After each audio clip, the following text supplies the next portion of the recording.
안녕하세요, 윤테크입니다. 부평 캐슬 더샵 입주자 모집 공고가 연기가 되더니 다행히 2020년이 지나가기 전에는 나왔습니다. 제가 부동산에 알아봤는데 청천 1구역, 2구역 입주권 매물이 싹 들어갔다고 합니다. 보통 분양이 성공적으로 끝마치면 주변 아파트 시세가 오르는데 아마도 많은 분들이 성공적으로 분양이 될 것을 예상하고 계시는 것 같습니다. 다른 곳처럼 분양가 상한제를 적용받아서 시세 차익이 많이 예상되는 로또 청약은 아니지만 가점이 높지 않으신 분들에게는 좋은 기회가 될 것으로 보여집니다. 아마도 현지에서 오래 사셨던 분들은 이 가격이 납득이 안 되실 수도 있어요. 이 분양가는 제가 봐도 조금 비싼 감이 들긴 합니다. 그래도 향후의 미래 가치를 본다면 제가 보기에는 괜찮아 보입니다. 이 부분은 본인이 공부를 해보시고 좋은 판단을 내려보시길 바랍니다. 나중 돼서 남들이 다 좋다고 할 때는 이미 늦으셨어요. 그때는 못 들어갑니다. 그만한 대가인 웃돈을 주고 들어가셔야 돼요. 그 전에 공부하셔서 남들이 어느 부분에서 욕하는지, 어느 부분이 미래 가치가 있는 건지 저울질을 잘 해보시고 결정을 해보시길 바랍니다. 자, 오늘은 부평 캐슬 더샵 입주자 모집 공고 총 정리를 해드리고 자금 계획을 어떻게 세워야 할지, 최소 필요 금액은 얼마인지, 또 그리고 평면도랑 단지 배치도는 어떤지에 대해서 알아보도록 하겠습니다. 자, 그럼 시작해 보겠습니다. 자, 부평 캐슬 더샵 입주자 모집 공고 요약을 보면 입주자 모집 공고는 어제 나왔습니다. 12월 30일 날 나왔고요. 특별 공급은 내년 1월 11일에 접수를 받습니다. 그리고 그 다음 날에 1순위 청약이 있고 당첨자 발표는 1월 21일 목요일에 합니다. 부평 그랑힐스 같은 경우는 당첨자 발표일이 1월 20일로 부평 캐슬 더샵보다 하루 앞섭니다. 접수날은 동일하고요. 자, 공급 내용을 보면 지하 2층부터 29층까지 12개 동으로 구성되며 1623세대입니다. 그 중에서 일반 분양 물량이 1140세대가 있습니다. 여기는 비투기 과열지구 및 청약 과열지역, 조정지역이죠. 그리고 분양가 상한제를 적용받지 않는 민영주택이기 때문에 재당첨 제한 7년에 걸립니다. 그리고 전매 제한은 소유권 이전 등기일까지 3년을 초과할 경우는 3년입니다. 근데 여기는 등기 치는 게 더 빠르죠. 그래서 분양권 상태에서 전매는 안 된다고 보시면 됩니다.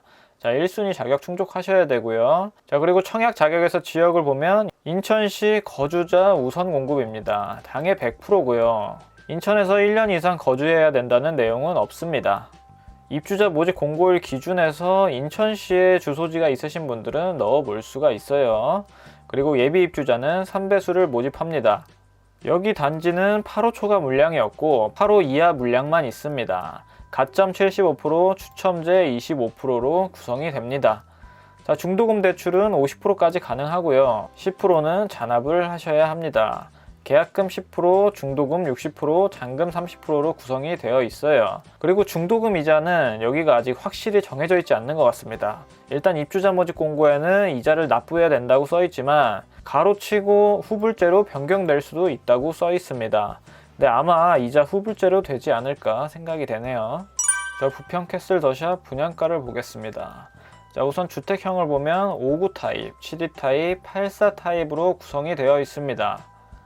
분양가를 보면 5구 타입이 4억, 4억 8천, 5억 6, 7천으로 구성되며 발코니 확장비도 조금 비싸게 나왔습니다. 총 분양가로 계산을 해보면 평당 1650만원 수준인 걸 알 수가 있습니다. 이 정도 금액이면 현재 입주권 거래되는 것보다 조금 더 저렴한 분양가라고 볼 수가 있습니다. 그리고 물량을 보면 5구 타입 물량이 굉장히 많죠. 이 중에서 생애 최초 추천 물량이 50세대, 일반 공급 추천 물량이 92세대나 됩니다. 그리고 나머지 추천 물량은 이렇게 구성이 되어 있는 걸 알 수가 있습니다. 자, 분양가를 조금 더 자세히 보면 계약 시에 계약금 10%를 내셔야 됩니다. 그리고 중도금 대출 50%를 실행을 할 수가 있습니다. 자, 중도금 대출은 웬만하면 다 나옵니다. 신용 불량자가 아닌 이상.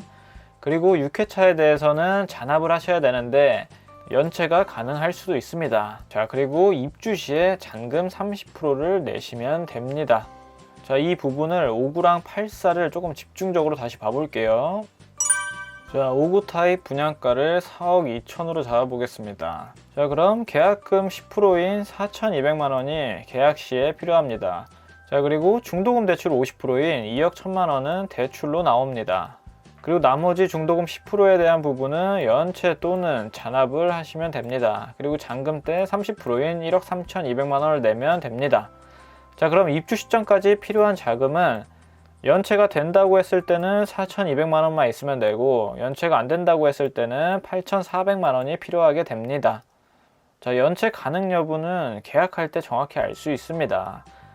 자, 그리고 입주할 때 필요한 자금은 이때 시세를 5억 정도로 그냥 예상을 해볼게요. 5억이 된다는 얘기가 아니라 5억 정도로 예상을 해보면 잔금 대출 풀로, LTV 풀로 받으면 2억 5천만 원이 나옵니다. 그렇게 되면 내가 필요한 금액은 1억 7천이죠. 반복적으로 말씀드리는 건데 연봉이 낮으시면 이거보다 적게 나올 수도 있습니다. 이 부분은 은행이 정해지면 은행에 문의해 보시는 게 가장 정확합니다. 그리고 입주 시점에 내가 전세를 줄 계획이라고 하면 현재 전세 시세를 한 3억 5천 정도로 잡겠습니다. 그렇게 잡으면 분양가에서 전세를 빼면 한 7천만 원 정도 내 자금만 있으면 입주 시점에 전세를 놓을 수가 있습니다. 자, 그리고 84 타입을 보겠습니다. 84 타입 분양가는 5억 8천 정도로 잡아보겠습니다.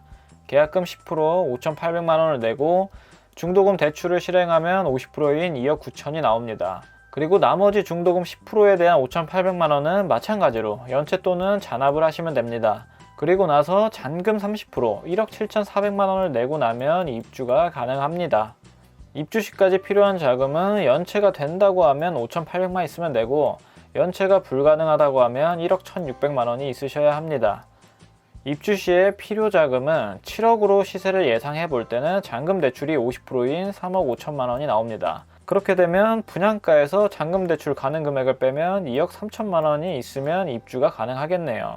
그리고 입주 시점에 전세를 준다고 했을 때 전세 시세를 4억 5천 정도로 가정을 하면 내 돈 1억 3천만 원만 있으면 전세를 줄 수가 있습니다.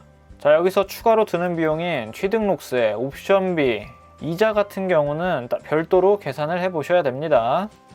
자, 단지 배치도를 한번 보겠습니다. 자, 일단 남쪽이 이쪽이에요. 이쪽에서 보면 대부분이 남향, 그리고 일부 동은 남동향, 남서향으로 구성이 되어 있습니다.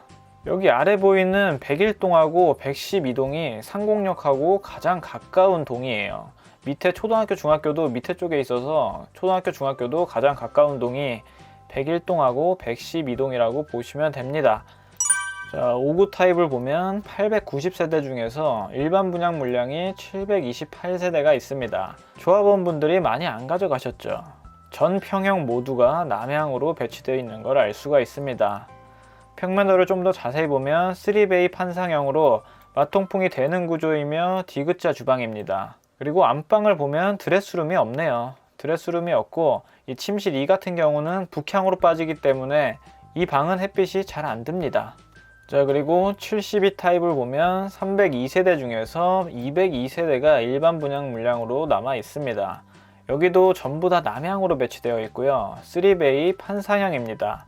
5구 타입하고 거의 비슷한데 안방에 드레스룸이 작게 있죠. 근데 이 정도 사이즈면 드레스룸이라고 하기보다는 파우더룸에 가까울 것 같습니다. 어쨌든 5구 타입에 비해서 조금씩 넓어지고 드레스룸이 있는 걸 알 수가 있습니다. 자, 그리고 84 타입을 보면 남서향하고 남동향으로 구성된 걸 알 수 있습니다. 238세대 중에서 129세대가 일반 분양 물량이고요. 여기도 마찬가지로 3베이 판상형으로 구성되어 있습니다. 5구 타입, 72 타입, 84 타입이 다 비슷한데 타입이 커질수록 조금씩 넓어지는 것 같습니다. 자, 여기도 드레스룸이 작게 하나 있네요. 자, 마지막으로 84B 타입을 보겠습니다. 여기는 109세대 중에서 81세대가 남아있네요. 여기 타입은 남동향으로 구성된 걸 알 수가 있습니다. 여기만 유일하게 2베이 타워형이네요. 안방 안에 드레스룸이 작게 있고요. 거실하고 주방이 붙어 있으며 알파룸이 조그맣게 하나가 있네요. 여기를 이렇게 팬트리로도 구성을 할 수가 있네요. 알파룸까지 포함한다면 방은 총 4개로 구성되어 있는 걸 알 수가 있습니다. 자, 여기까지 부평 캐슬 더샵 입주자 모집 공고랑 자금 계획이랑 평면도를 분석을 해드렸습니다.